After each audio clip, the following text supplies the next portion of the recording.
So the AI promise is supposed to be 30 to 50% fewer breakdowns, 10 to 40% lower maintenance costs, 20 to 30% longer asset life, and self-learning models that just work. Now, that's literally how they're being promised. And what's kind of interesting about this is when I look back through history, these are the same promises we get from virtually every new, I don't want to call it fad, but every new tactical approach, whether it is, and I've got all the books back here for this stuff and a whole other library still packed away. Eventually, I might fill this room up. The room I was going to make the library is now somebody else's office because we're growing, of course. But neither here nor there. Um, every time I hear about total productive maintenance or this and that and the other thing, which they're positioning as strategies, they're not strategies. And we'll get into that in a minute. But in any case, first we want to use leadership, servant leadership, and everything else. That's going to be a different topic, and you're going to hear my opinions on that, and I'm very opinionated on that. But in any case, these are all buzzwords to try to sell something.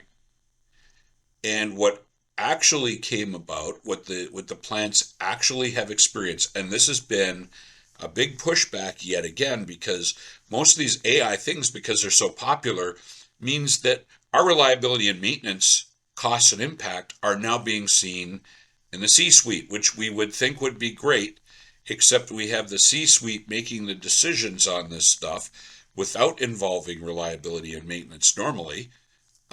So instead of them worrying about strategy, they're actually getting involved in tactics because that's where the salespeople are going.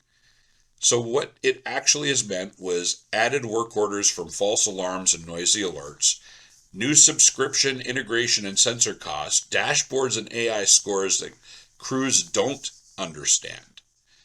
And what ends up happening is false positives and what's called alarm fatigue.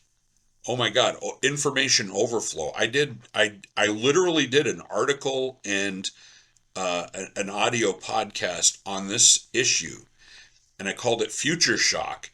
And that was back in 2005 when I went, oh my God, folks, all the information that's being thrown in at us because it's important, which it isn't.